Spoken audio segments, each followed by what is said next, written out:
So Deep Work is a very important book if you want success in most things. It highlights the importance, meaning and rarity of deep work as opposed to shallow work, which is easily replicable, doesn't take much effort and doesn't take much time. So deep work is focused, undistracted work which creates value at an incredible rate. And deep work is used by basically anyone successful. If you imagine how a nerd studies or how someone codes, you imagine them being locked in a room, just studying or coding, just over and over again without any distractions, and that's basically what deep work is. In fact, Bill Gates used this in his famous Think Weeks to start Microsoft, or whatever he was doing there, it was something big.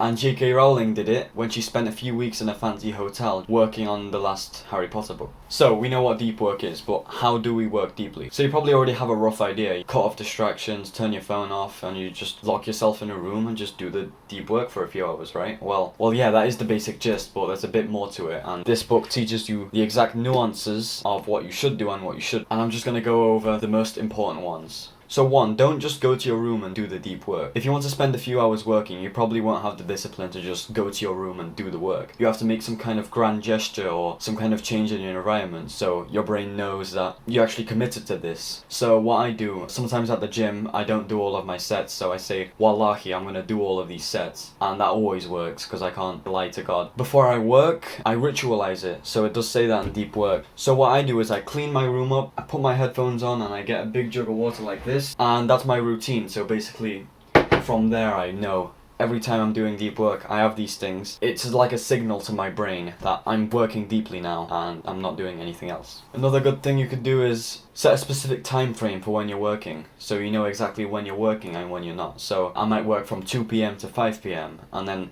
I just write that down somewhere, and then I know that from 2 p.m. to 5 p.m. I work. And that'll basically stop me from working too little, because I know I've still got work to do.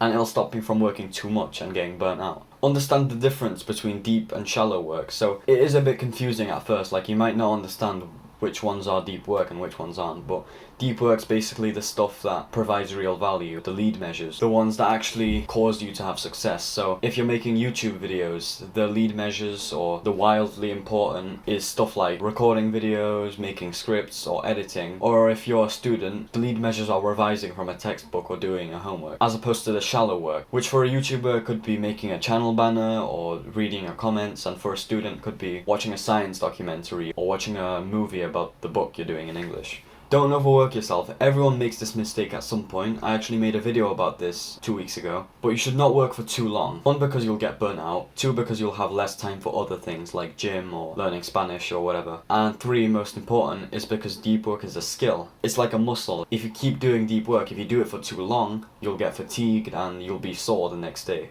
Say I do 8 hours of work today. Tomorrow, it's not likely that I'll do any work because I'll be burnt out. And also, if I spend like 6 hours doing deep work, realistically only about 3 of them are gonna be actual work, and then the rest will just be, goofing about, just doing useless stuff. So what I'm saying is deep work is like a muscle, so you can only do it for a certain amount of time, and then after that you get mentally tired and fatigued and whatnot, and you won't have the energy to do deep work the next day.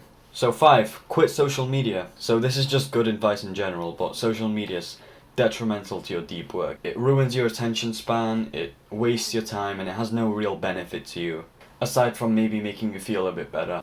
So finally, drain the shallows. This basically just means eliminate all of the work that you do in a day. So when you're not actually working, you're scrolling on TikTok or just texting. When you're within your work hours and you're not actually working, so this company called Basecamp did this by removing a whole day from their work week. So imagine 40-hour weeks, 8 hours a day from Monday to Friday. They made it from Monday to Thursday, taking 8 hours away. So they had 8 hours less to work, but they somehow did all the work still. And it's not like they were scrambling to do the work, rushing to finish it. They just became more stingy with their time, and they did more deep work and less shallow work. So you can imagine that in an office, there's office politics, people just chilling, people just drinking coffee or whatever. They eliminated this by giving them less time to do the work, but this also made things better because they had another day to rest. And this is called Parkinson's law, and we can utilize this. So say we have a deadline in a week. If we say that we're going to get the work done by next week, it's going to be done in a week. But if we say that it'll be done in 4 days, we might work the same amount, but because we set that artificial deadline, we will get the same amount of work done in less time. And then the remainder of the time you can use to chill or work more. So that's the end of my summary. Obviously I left a lot out. I just told you what I think was most important. So if you found this video useful, please leave a like and let me know down below. And if this video was helpful at all, then I guarantee this book will be 5 or 4 times more helpful.